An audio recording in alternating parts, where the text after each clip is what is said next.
Good afternoon. I'm going to call the April 6th meeting of the Ag Finance and Policy Committee to order. This is a remote meeting and it will be held in accordance with House Rule 10.01. Roll call, Ms. Rolfs, please. Chair Sundin. Present. Vice Chair Vang. Present. Representative Anderson. Anderson present. Representative Burkle. Burkle present. Representative Eklund. Present. Representative Hansen R. Hansen R present. Representative Hansen J. Hansen J present. Representative Cleavorn. Cleavorn present. Representative Lippert. Lippert present. Representative Lewick. Lewick present. Representative Miller. Miller present. Representative Nelson. Nelson present. Representative Thompson. Representative Thompson. Mr. Chair, a quorum is present. Thank you. We have the minutes of the meeting of April 4th. Representative Lewick, I'm assuming you reviewed those minutes. Can I get a motion?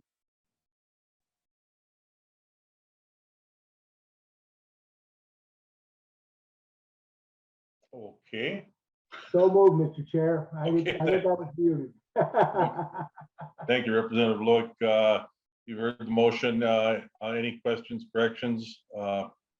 Seeing none, hearing none, all those in favor of the motion approving the minutes, say aye. Aye. Aye. Aye. Those opposed, say nay. Okay, minutes are adopted. Today, we're going to finish up our work on the 2022 supplemental finance bill. Vice Chair Vang, would you please take the chair? Certainly. To those who may be watching and missed the Monday morning meeting, we did a walkthrough of the proposed delete everything amendment and took public testimony on Monday. Additional written comments were accepted yesterday and they were posted. Today, we'll consider the amendments that were submitted and vote to move the bill out of Ways and Means. At the end of the last meeting, House File 4366 was laid over. I'll bring it back to before the committee with the motion that it be recommended for referral to the Ways and Means Committee. Chair Sundin, would you like to move the DE1 amendment? Thank you, Madam Chair. I move the H4366 DE1 amendment to the House File 4366.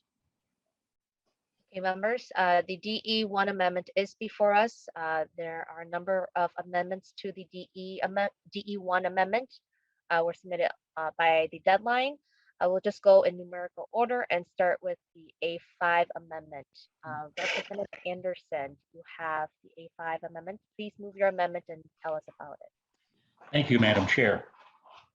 The DE5 amendment deals with the last part of the bill, page 48. I had the amendment to increase some of the financial limits that would be required for elevators and such to submit either a review or an audit to the Department of Agriculture. And then the language got added that made those reviews and audits public knowledge on the elevator's website. And I asked a question in the meeting on Monday, and Mr. Sullivan did some research, and I'm quoting the reply he gave to both myself and Chair Sundin. Says he couldn't find any similar existing requirements for agricultural companies, and further, under current law, certain grain buyers must submit audited or reviewed financial statements to the Department of Agriculture.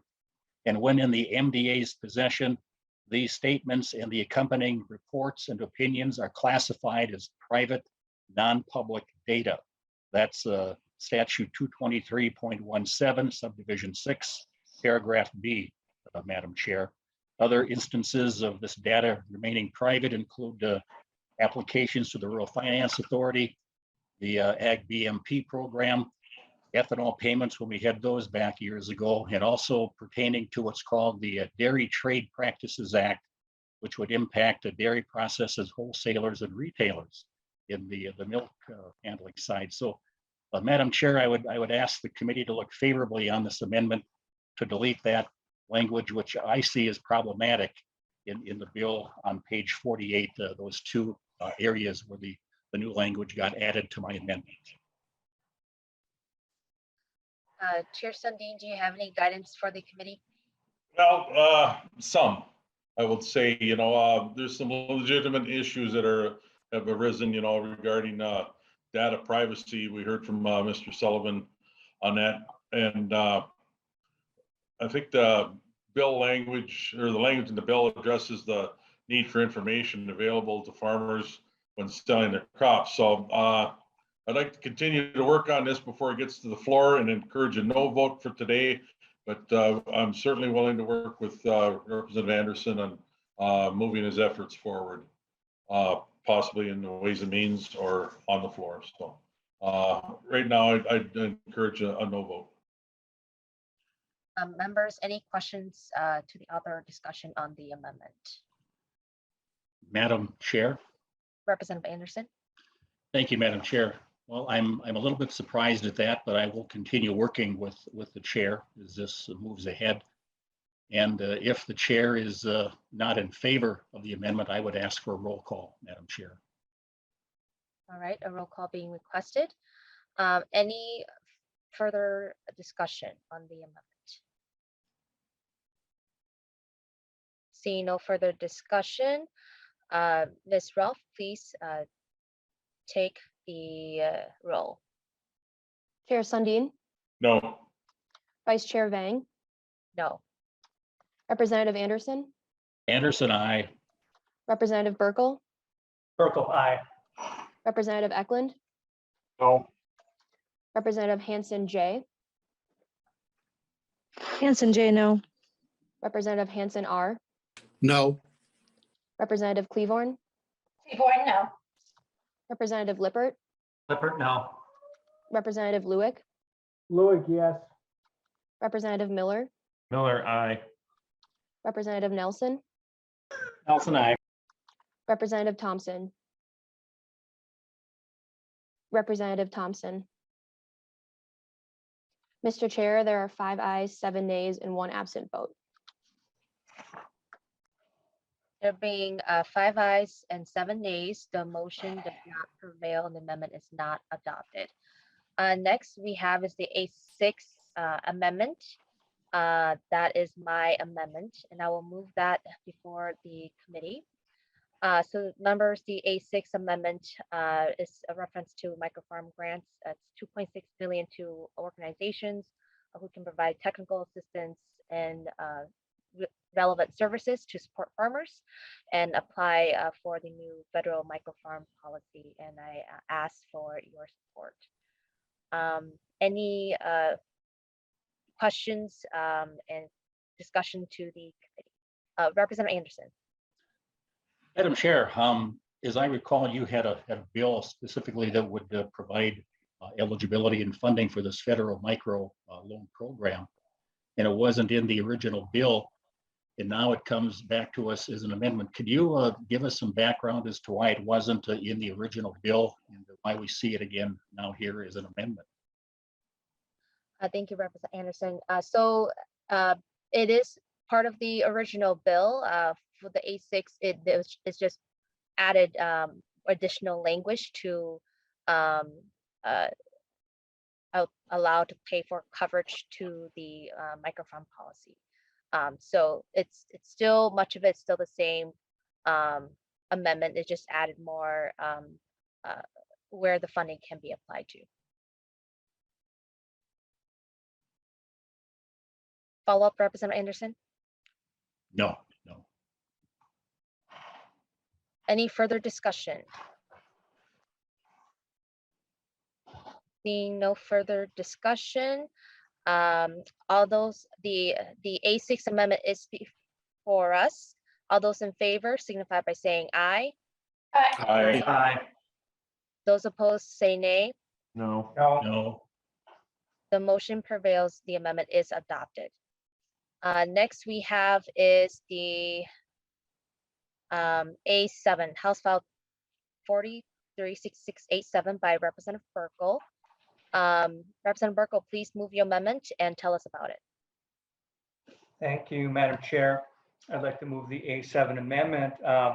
This amendment would insert the language from Representative Backer's Bill 1886 that would raise the ACRA cap from 350,000 to 600,000. And then it also transfers $1.5 million from the general fund to the ACRA dedicated account, and would also reduce the DE1 appropriation for down payment assistance grants from 3 million to 1.5. That would put $3 million into the account and adjust various appropriations accordingly. So given how price or costs have increased to clean these environmental spots up, I would like to see that cap raised to 600,000. And that really pretty much distills what the amendment's about. Any questions, I'll take them now.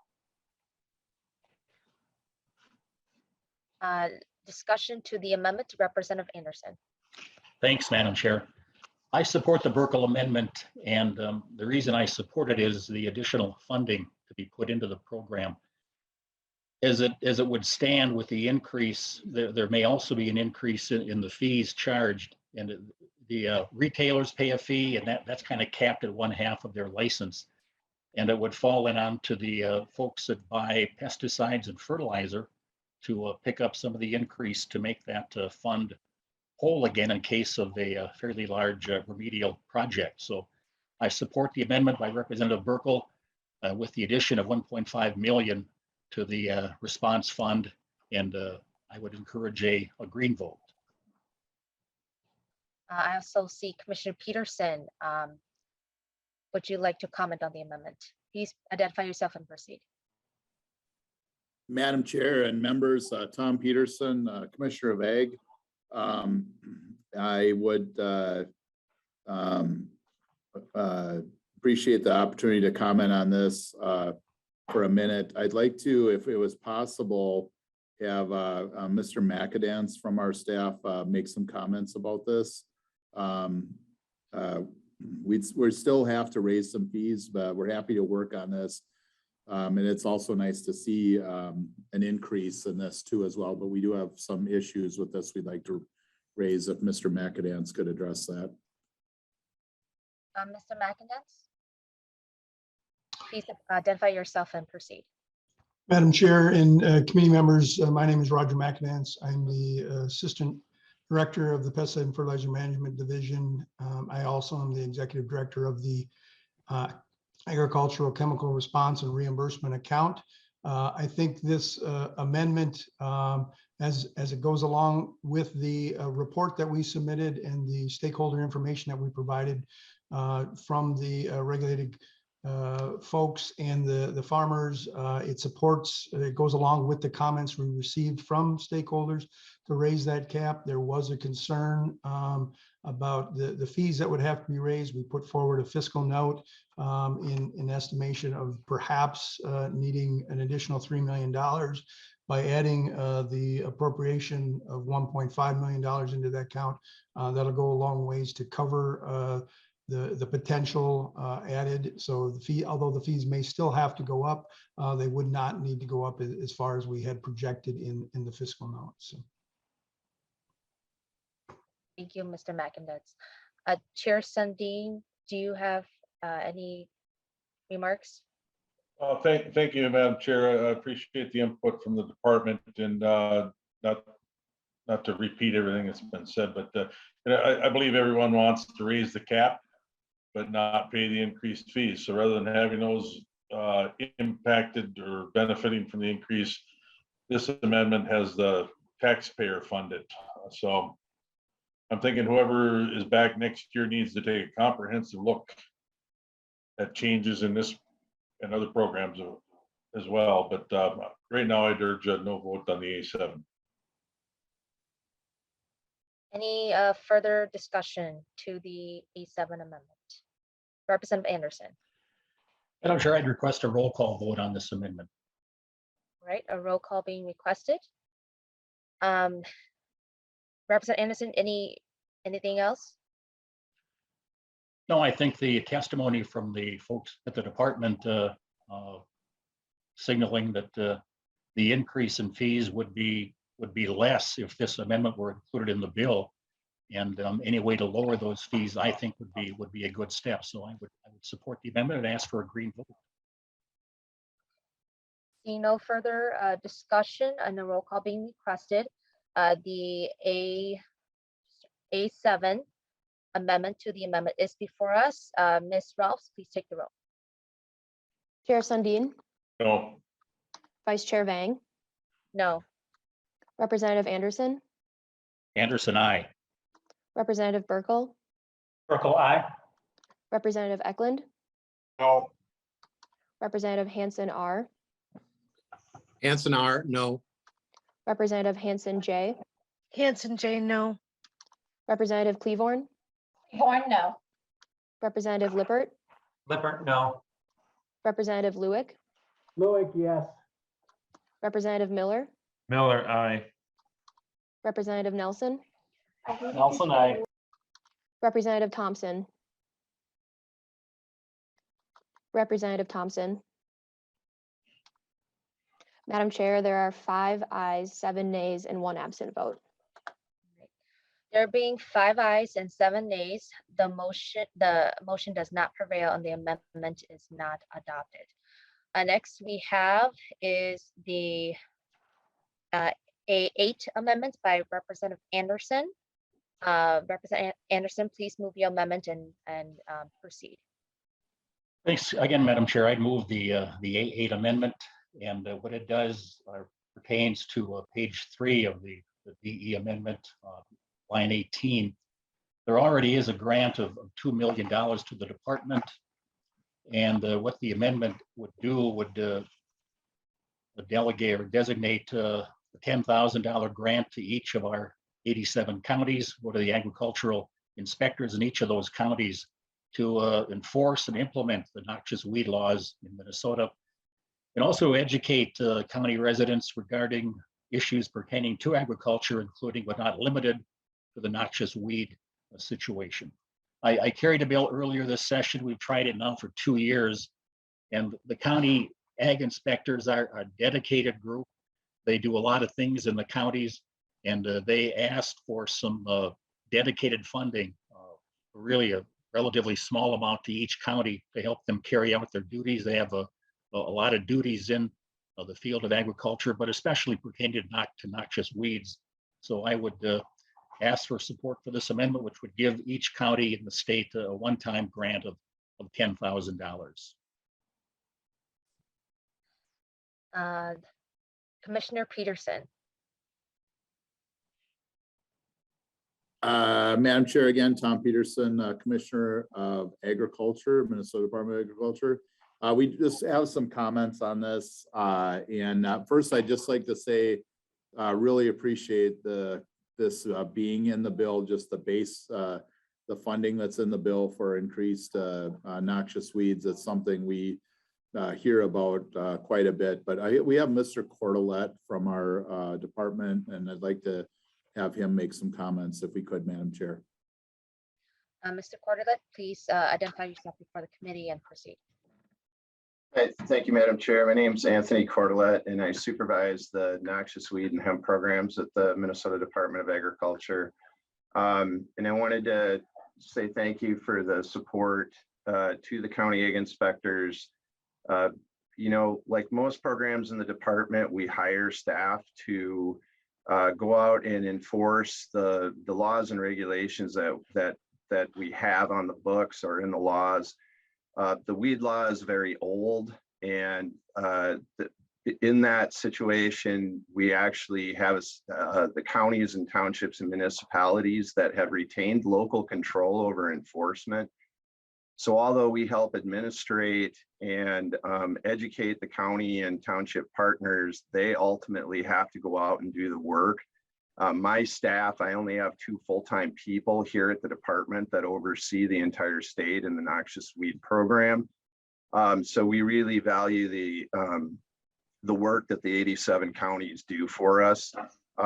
This bill would allow us to give them some money to actually dedicate towards the duties, whereas for, I'd say, the last 40 years, it's been what the counties refer to as an unfunded mandate. And it really makes it difficult for them to do any sort of high-level noxious weed work for us. And I'll just conclude with that. They are, our weed list and is growing. We have more and more species that are coming into the state. Most recently, most of you have probably heard of Palmer amaranth, and we've had a big effort with that. The county ag inspectors are invaluable to that. And it's not just them that are assisting. They are organizing within their counties, all of the township supervisors and all of the city mayors and municipality help. That's also doing this type of work unfunded. So appreciate being able to make some comments. Thank you, Mr. Cordelet. Chair Sundin, do you have any guidance for the committee? I certainly do. The work the county ag inspectors do is important in every county. I've got communications on the noxious weed issues from Cooching County right on down to the Iowa border. And I know Representative Anderson's bill provided ongoing funding, but this amendment fits within our financial parameters of the bill. So I'm going to thank him for the amendment and urge a yes vote on this. Any further discussion to the A8 amendment? Madam Speaker, Representative Anderson. I just lost my chair back again. Yeah, I want to thank the commissioner and Mr. Cordelet for their positive words about the work done by the county ag inspectors, and also say thanks to Chair Sundin for accepting the amendment. And I would encourage a green vote, Madam Chair. Right. Seeing no further discussion, the A8 amendment is before us. All those in favor signify by saying aye. Aye. Those opposed say nay. The motion prevails. The amendment is adopted. Members, the next amendment that we have is the A9. Representative Hanson, you have the A9 amendment. Please move your amendment and tell us about it. Thank you, Madam Chair. I would move the A9 amendment. The A9 amendment has three parts. It reduces the appropriation to the heritage seeds appropriation that was in the bill that I had presented earlier this spring. And it includes and instead uses 1 million for a grant to the city of South St. Paul to provide financial assistance for meatpacking businesses. You may remember at the end of last session, we all voted on a provision that included 6 million through deed grant to the city of South St. Paul for the Hmong and other cultural meatpacking facility there. And so since that time, there has been an inability to make that appropriation because the fiscal entity needed to be the city of South St. Paul. In addition, the deed grant is reimbursement. This would provide support up front for the city as the fiscal agent to handle some of the property transfer issues involved in these sites. I believe Commissioner Peterson is also available to discuss this particular proposal. The second, on line 1.25, I listened to Representative Anderson's comments about the plastic fertilizer and pesticide, and also some of the written testimony, and we delayed that provision 1 year for delayed implementation for 1 year. The third provision, again, Representative Anderson, you had talked about the moratorium on the captive deer facilities. The provision that we had for transferring within the family had been adopted in the Environment Committee. So the provision that Chair Sundin had included was what had been before the Ag Committee. So this language, starting on line 2.4, is the language parallel to that which was adopted in the Environment Committee that allows that internal transfer. So this provision results in a need for those multicultural meatpacking facilities in South St. Paul, and then responds to some of the testimony received earlier. I'd ask for your support. Chair Sundin, do you have any guidance for the committee? I'm okay with the amendment. I thank Representative Hanson for his work on this, and I'd encourage a green vote, yes vote. Right, any further discussion? Representative Anderson. Madam Chair, sorry I'm late getting my hand up. I didn't mean to speak after the chair spoke. I thank Representative Hansen for some movement, although slight, on the fertilizer coatings and for reconsidering or getting the proper language in on the deer moratorium. But on the main part of his bill, it almost would seem to me that this would be more apt to be before the bonding committee. It's a specific location, a specific business entity. And we have a lot of funding for local meat processing. Maybe they could qualify for some grants under those programs. But just a question to Representative Hansen: have you talked to the bonding committee about this project? Looks like it's very worthy about getting some funding through them as well. Representative Hansen, R. Thank you, Madam Chair, and Representative Anderson. We continue to have those discussions. The unique thing about this is that there is some property that could be transferred. So it's an exchange rather than a purchase or a capital investment. I think that Commissioner Peterson may have some comments as well if he would like to. Commissioner Peterson, would you like to respond? Madam Chair, again, Tom Peterson, Commissioner, Department of Agriculture, and yeah, just speaking to this part on the meat processing, it's kind of a unique thing that was done last year. These are two really important markets that serve very unique communities. These are pretty good size too, which is really important, and just taking, I think they do about 20,000 hogs a year and over 1,000 head of cattle. So as we're looking at Locker, but then serving a lot of our ethnic communities, which is really important, and they really need to move, and we really need to retain both of these. This they buy a lot of livestock right from my area, the sale barn here in Pine County, Chisago County, and then south of the city. So it's a really important, and they as that area is being developed, and so then costs have gone up.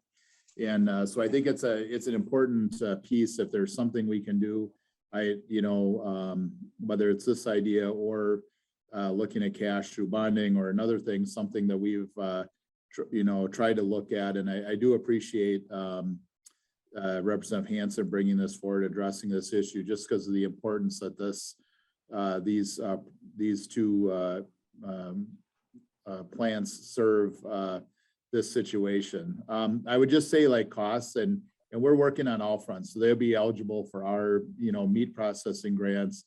They'd be eligible for the new USDA ones that are open right now. But it's really hard. They got to finish this other thing, and we're just seeing costs to build a new. They also want to expand, which is good. One of them wants to expand where they could maybe even double the amount that we're taking. And so if we're looking to make an impact on our processing and meat processing, this is probably one of the better things the state could make sure they take care of. So I'll leave it at that. Representative Anderson, follow up? No, Madam Chair. Any further discussion on the A9 amendment? Right. See no further discussion. The A9 amendment to the amendment is before us. All those in favor signify by saying aye. Aye. Aye. Those opposed say nay. No. Nay. The motion prevails. The amendment is adopted. I believe that is all the amendments that we have for the DE1 amendment. There are no other amendments to the amendment. The DE1 as amended is before us. Members, this is not the final vote on the bill. It's just adopting the amendment. Any further questions or discussion? Seeing no further discussion, all those in favor of the DE1 amendment as amended signify by saying aye. Aye. Aye.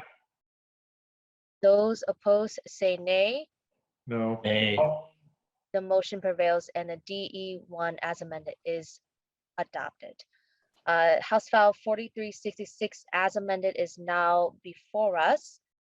Any other comments, members, before we wrap up?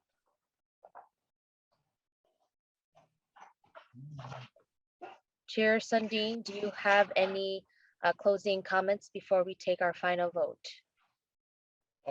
Yeah, I guess I've got a couple of comments, as mentioned in I guess the Burkle amendment and Representative Anderson's first amendment, there's some additional work that needs to be done. And I guess more specifically to the Burkle amendment, we can raise the cap on those fees, but it's not taking it from the public's pocket at this point I don't think that's a very good idea, but these are issues that we're going to be working on next year, or someone will be working on next year.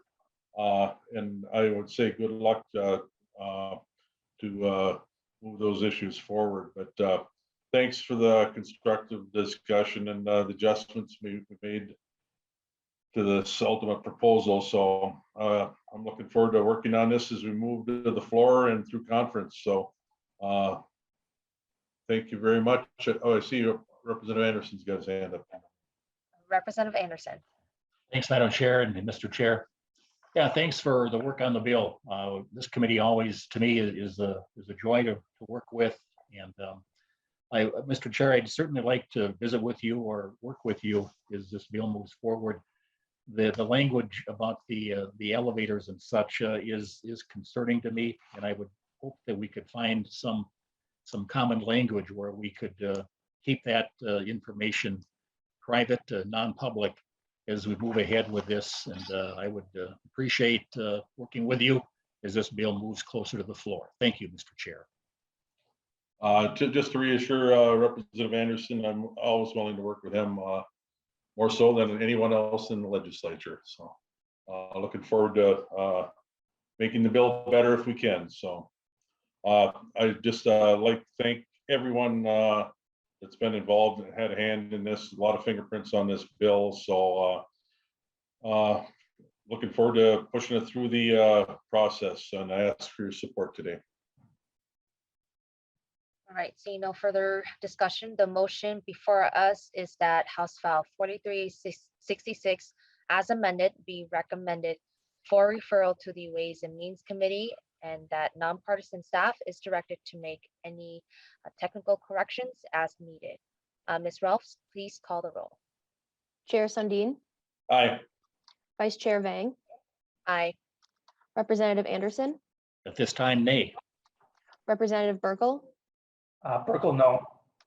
Representative Eklund, Yes. Representative Hanson R, Hanson R, yes. Representative Hanson J, Representative Cleavorn, Cleavorn, aye. Representative Lippert, Lippert, aye. Representative Lewick, Lewick, no. Representative Miller, Miller, no. Representative Nelson, Nelson, no. Representative Thompson, Representative Hanson J, Representative Thompson.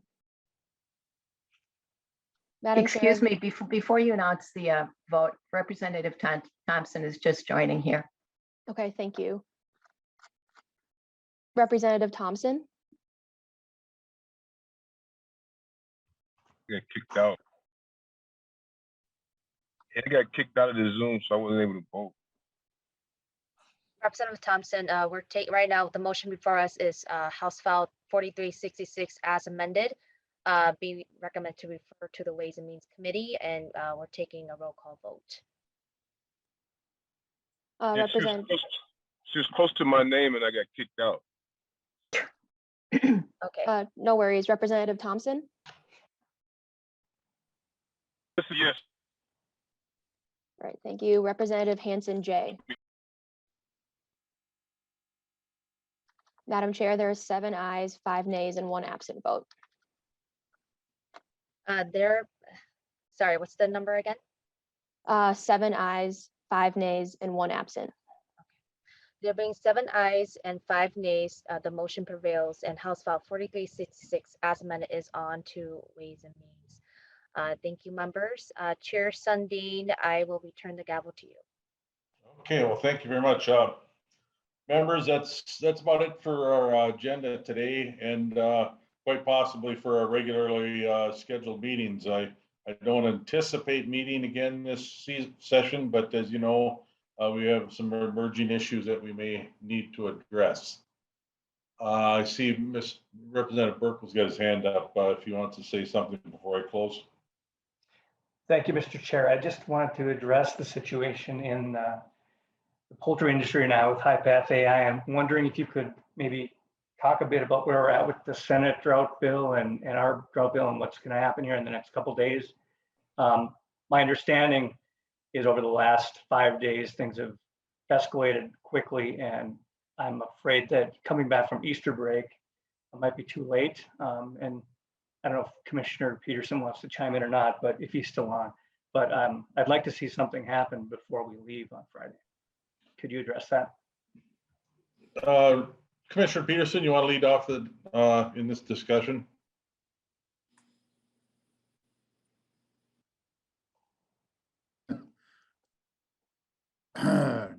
Sorry about that again, Tom Peterson, Commissioner of Agriculture. And, thank you for just giving us a moment to address what, is a situation that unfortunately has gone from bad to worse here just recently. As it feels like we just jumped from 3 to 20 cases kind of overnight, and more cases coming. And that we're, I think as a department, we are set up to support the Board of Animal Health of, just kind of to see how it works. We have our incident commander, Lucy Hunt, who's at the department. We have many of our different staff people that may have different positions within the agency have redeployed to help this situation.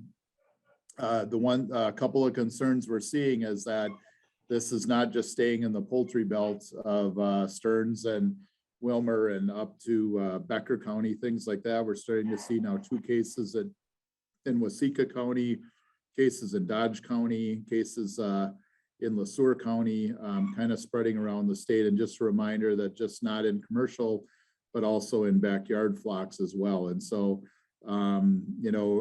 just a lot going on right now. And I think for the topic of this discussion too, we are watching and trying to be as diligent as we can with our ag emergency account, and expenses do come up quite regularly, and a lot of this will be reimbursed, or we have the USDA in that's working with us. We have a team that's come in today, but some of our resources have been stretched a little thin, in that we had 6 cases in one day, something we didn't have happen in 2015. And so just a very, interesting and critical situation right now.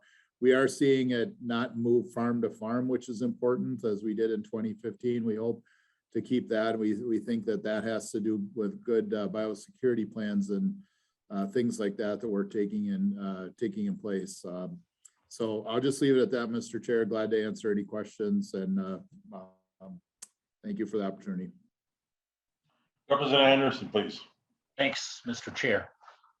Yeah, as Representative Burkle mentioned, timing is everything, and we need to be getting at these positive cases as quickly as possible and to stop the spread of the disease. And I know there are some big differences, let's be honest, between the House and the Senate disaster drought bills. And the one thing I would say, the Senate bill does have immediate assistance for the bird flu situation. They have a $500,000 for the ag emergency account, and then also funding for the vet diagnostic lab, which are both very timely and critical. And I would support the DNR's tree endeavor if we could somehow separate that out and just get this disaster piece done as quickly as we can. And as Representative Burkle mentioned, we're coming up on an Easter break, and if we could somehow get something done by the end of this week on Friday, I think it would make the commissioner feel a little bit better, because funding is key here to keep up with all of these outbreaks. And I would just encourage all of us, if we can, to try to work together and get something done by the end of the week. Thanks, Mr. Chair. Thank you, Representative Anderson. Representative Hansen, please. Thank you, Mr. Chair. First, I have a question for Commissioner Peterson. If Go ahead. Commissioner Peterson, back in 15, when the first wave of avian influenza came, it was also around this time of year, and just wondering, there will be thousands of Minnesotans that are out in the field turkey hunting over the next few weeks, and just checking if there's been any outreach with the DNR to look for any issues where it might be showing up in the wild flock. Commissioner Peterson, please. Mr. Chairman and members, or Representative Hansen, excellent question. The DNR sits on our incident management team and reports out every morning, and has been a critical part in that, and also tracking wild birds across the state. So it's definitely something that's been discussed, and and we are finding wild birds. That's something the DNR and the USDA Wildlife Services tracks every day. I think in the last couple of days, we've seen eagles and Canadian geese, crows. I think I already mentioned eagles. And so it is concerning too. I feel like we're finding more of those birds than we did in 2015 too. But the DNR is actively involved in our incident management team. And Okay, Mr. Chair, Representative Hansen. thank you, Mr. Chair, and thank you for that response, Commissioner Peterson. The legislature has been in session since January 31st, and the House passed a comprehensive drought aid on March 10th. We're now almost a month after that. It appears that somehow in the Senate, passing drought aid for trees is somehow diminishing drought aid for agriculture. And no one is proposing cutting any of the drought aid for agriculture. We have a $9 billion surplus. All that is being asked for is that the drought aid for the trees be included. But somehow the position has been that that has delayed, which isn't true because we passed our bill weeks before the Senate did, or somehow it diminishes. And I don't know how, if you're getting your money, how somebody else getting money is diminishing you getting your money. You're still getting your money. So it's really a kind of an upside down world when this is the argument, when we should be able to find common ground for these responses. It's just kind of sad because it seems to be the position of one or two individuals in the Senate. So I'm hopeful that things could get worked out, but it also, the idea of compromise is compromise, not capitulation. And I just want to caution, as we mentioned earlier in this committee, we have businesses in the metro area that were burned out and never got any aid. If we're all together, we are all together. And we need to think about that. And instead of always rushing to be at the front of the line, regardless of the crisis. There are crises affecting all of us. And we need to work together to solve it for everybody. Thank you. Representative Burkle, please. Thank you, Mr. Chair. And thank you, Representative Hansen, for the comments. I'll chime in on the one point. There's commercial pheasant farms. There's just a lot of differences in this virus relative to last time we saw it in 15. And thank you, Commissioner Peterson, for illustrating that as well. I will say this is time sensitive and critical, and I understand what Representative Hansen is saying. However, we're in a situation where the DNR isn't going to go out of business. And right now we have poultry producers across the state who are holding their breath as this weekend comes. Caseloads have doubled in the last 5 days. Caseloads will continue to double if we don't depopulate faster. There's workforce issues that we have. There's companies in the state that really need to know that this money is ready to go for the Department of Ag and for the Board of Animal Health. So I'm disappointed to hear that we're going to hold this up with politics. At this point, I remember this very thing happening, frankly, in 2015, and it's disappointing. With that, Chair Sundin, I would hope that we could bring that Senate language to the floor tomorrow and pass it through, concur, and move on.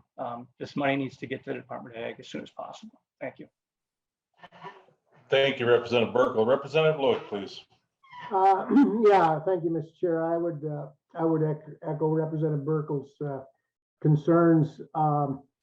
Last time I checked, this is the Agriculture Committee, and I would just ask every member here to consider that we've got livestock folks that have long since been damaged, and it's a shame that we would be worried about some other areas that frankly are predominantly the prerogative of the Environmental Natural Resources Committee. And we're holding up both Drought Aid that's already done its damage. It's already crippled, in some cases put livestock producers out of business. And then as Representative Burkle mentioned, we've got this other raging high path situation with the poultry folks that's going on. And I really think it's time for folks to back up here. And, you know, it's nice that we compromise, but this isn't compromise, it's all or nothing. And that all or nothing approach right now is going to continue to damage livestock producers and is not helpful to dealing with this high path thing. Again, this is not the kind of approach to agriculture that I think is normally the way we do things in this committee.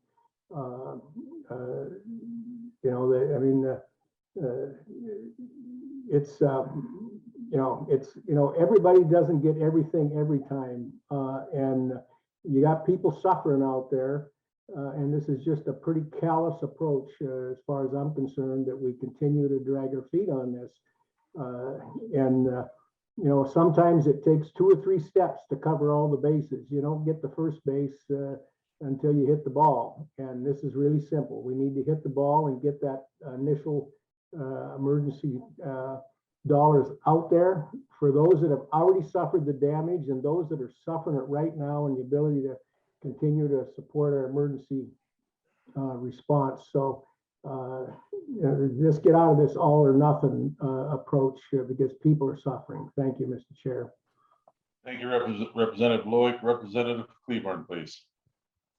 Thank you, Mr. Chair. And I'd just like to ground our committee in the understanding that we're talking about 3 disasters. And we don't have to race each other for which disaster is the worst.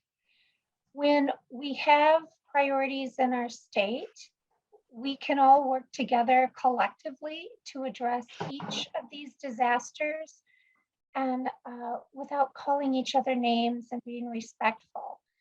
And Representative Burkle, I just want you to know the avian pathogens that we're facing now impact my district as well as your district. And it's something that I'm willing to work with you on and be supportive of. Likewise, speaking with Representative Anderson this morning, I understand the needs of our farmers who've suffered drought and the hay shortages.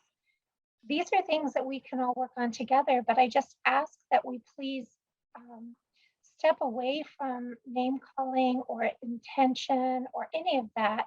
And let's just focus our energies in a positive way in addressing each of these disasters.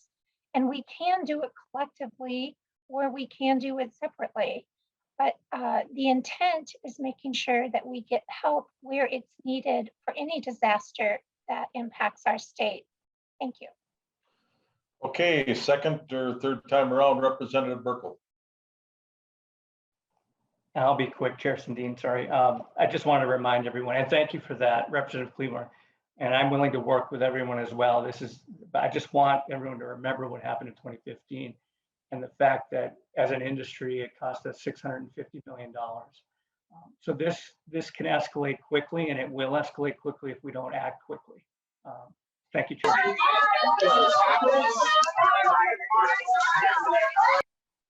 Baseball game. Did you finish your comments, Representative Burkle? Okay, thank you. Representative Anderson, please. Thanks, Mr. Chair. Might as well add my thoughts into this too. As far as prioritizing, yeah, I think that's good. But again, we're prioritizing a situation with the highly pathed bird flu that has got to be the utmost concern right now, #1 tops, because it's happening right now.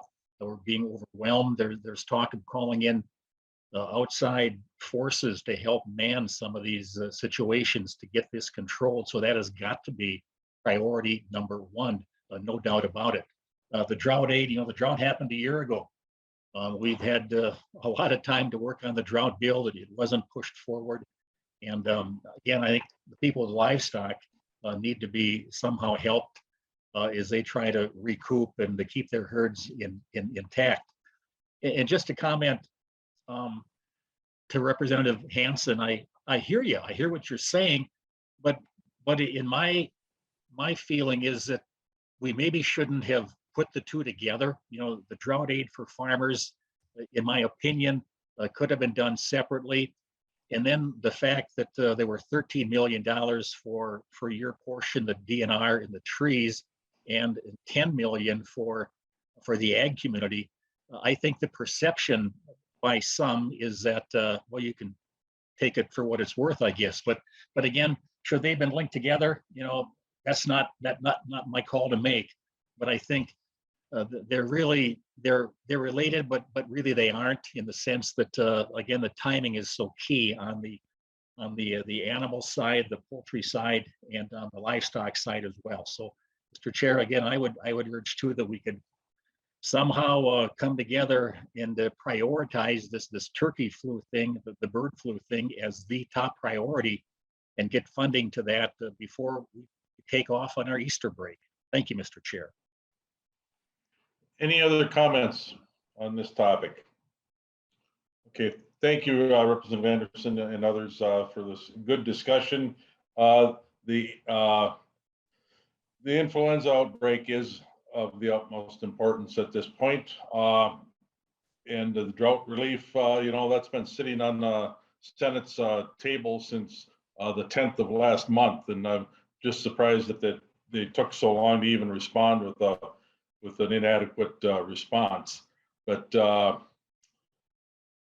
going forward, I'll be working with Commissioner Peterson and others, industry folks, and whoever else wants to chime in. Please let me know your thoughts as far as getting some money out as soon as possible under the guidance of the department to fend off what we can, or wherever we can, this avian influenza. So that is of the highest priority. And we're in a political atmosphere here. Everybody's trying to elbow their interests in, but I hear all the voices on this, and I will be cooperating with the governor's office and others to bring this to resolution and provide the funds necessary to fend off the influenza. So before we adjourn, we've got a lot of people to thank here. Vice Chair Vang has been just terrific, taking over some of the meetings and fulfilling her responsibilities. Our lead Republican, Representative Anderson, Representative Miller, as well as all the other members, have been terrific to work with, and I appreciate their input every day.